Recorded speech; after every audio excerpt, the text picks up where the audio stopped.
आप देख रहे हैं न्यूज़ नाउ 24/7। ताज़ा खबरों के लिए हमारे साथ बने रहें। अपनी आने वाली फिल्म ग्राउंड जीरो के बारे में बात करते हुए अभिनेता इमरान हाशमी ने कहा कि बीएसएफ जवानों को श्रद्धांजलि देने के लिए ये पहली फिल्म है। उन्होंने बताया कि जबकि सेना और पुलिस पर कई फिल्में बनाई गई हैं, बीएसएफ पर आधारित ये फिल्म एक नया प्रयास है। इमरान ने कहा कि ये फिल्म बीएसएफ जवानों की कठिन और साहसिक दुनिया को दर्शाती है और इसे संवेदनशीलता के साथ दिखाना एक बड़ी जिम्मेदारी है। उन्होंने जोर देकर कहा कि ये फिल्म एक सच्ची घटना पर आधारित है और इसे इतने महत्वपूर्ण विषय पर बनाने का उद्देश्य जवानों को सच्ची श्रद्धांजलि अर्पित करना है। में जो कंप्लीट बीएसएफ के ऊपर बनी है, क्या कहना चाहेंगे इस बारे में? आई थिंक इससे पहले बीएसएफ के हमारे जवानों, उनका काम, उनकी बहादुरी, उनके जो सैक्रिफाइसेस रहे हैं, उसको ट्रिब्यूट देने के लिए कभी फिल्म बनाई नहीं गई है। आर्मी ऑफिसर्स पे बनी है, हमारे पुलिस पे बनी है, लेकिन ये पहली बार हमारे बीएसएफ ऑफिसर्स का ट्रिब्यूट है, उनको एक ट्रिब्यूट है और ये एक बहुत बड़ी बात है। आई थिंक एक ऐसा मिशन जो उनके illustrious I would say run में 50 इयर्स में एक डिफाइनिंग उनका मिशन और ऑपरेशन था। हमारे नेशनल सिक्योरिटी की हिस्ट्री में एक डिफाइनिंग ऑपरेशन रहा है, तो एक बहुत बड़ी बात है और एक बहुत ही एक्स्ट्रॉर्डिनरी कहानी है जो आई फील हमारे सारे सिटीजन्स इनको इस कहानी को देखना चाहिए और इंफॉर्मेशन के तौर पे और एक एंटरटेनमेंट के तौर पे भी। तो जब भी हम आर्मी की बात करें, बीएसएफ की बात करें, तो कंधों पे एक बहुत बड़ी जिम्मेदारी आती है। जब भी हम यूनिफॉर्म की बात करते हैं, तो क्या आपको आपके कंधों पे इतनी बड़ी जिम्मेदारी लगी कि आप किसी को, एक आर्मी ऑफिसर को रिप्रेजेंट कर रहे हैं स्क्रीन के ऊपर? वेल, ऑफ कोर्स एक बहुत बड़ी रिस्पॉन्सिबिलिटी है, क्योंकि आप एक ट्रू इवेंट को आप स्क्रीन पे दर्शा रहे हैं ऑडियंस के सामने। एक ऐसा मीडियम है सिनेमा का कि वो एक बार बात बन जाती है, फिल्म शूट हो जाती है, तो फॉर पोस्टेरिटी रहती है, वो आर्काइव्स में हमेशा रह जाती है। तो वो इम्पैक्ट क्रिएट करने के लिए उसमें बहुत काम लगता है। वो रिस्पॉन्सिबिलिटी को मद्देनजर रखते हुए आपको एक्यूरेसी की तरह उस कहानी को पेश करना है ऑडियंस के सामने। एक ऐसी फिल्म है जो बीएसएफ की दुनिया, उनके जवानों, उनके ऑफिसर्स को रिप्रेजेंट करती है, तो उसका एक केयर और सेंसिटिविटी का होना बहुत जरूरी है।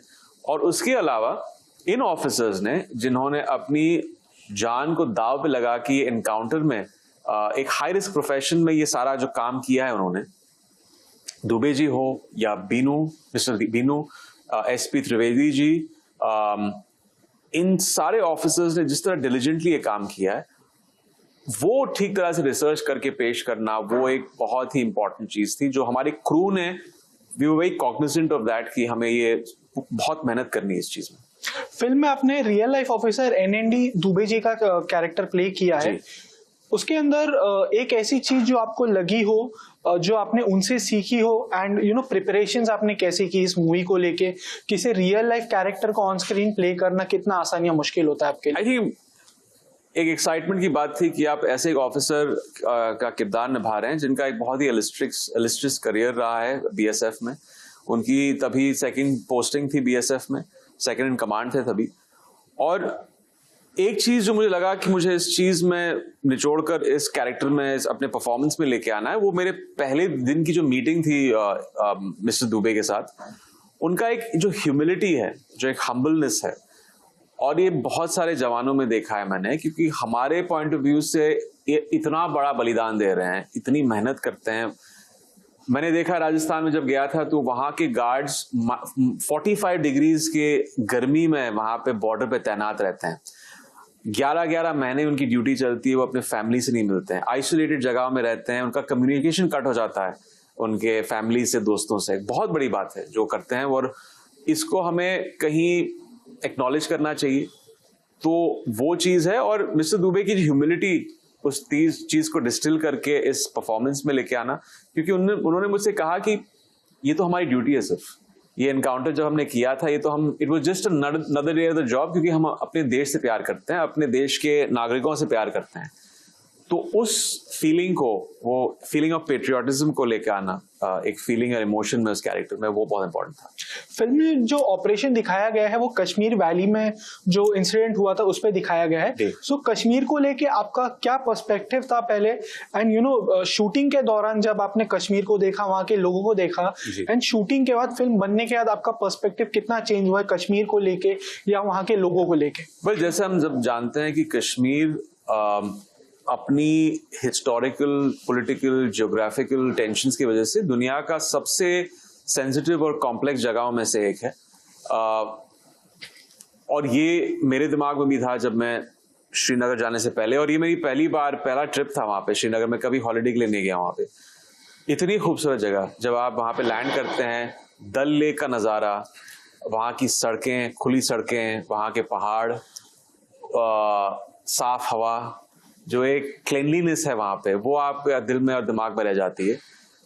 आई थिंक अभी पिछले 10-12 सालों में जो एक इंसिडेंट रेट हो गया है टेररिस्ट अटैक्स का, सरप्राइज अटैक्स का, इंसर्जेंसी का, काफी हद तक कम हो गया है। तो एक सिक्योरिटी की फीलिंग आई वहां पे। वहां के लोग भी बहुत अच्छे थे, अदब से, बहुत रिस्पेक्टफुली वो पेश आए, बहुत सपोर्टिव थे, बहुत प्यार मिला हमें श्रीनगर में। और ये परसेप्शन हमारा चेंज होना चाहिए कश्मीर के प्रति और श्रीनगर के प्रति। वहां पे मैंने देखा कि बहुत सारे टूरिस्ट भी आने शुरू हो गए।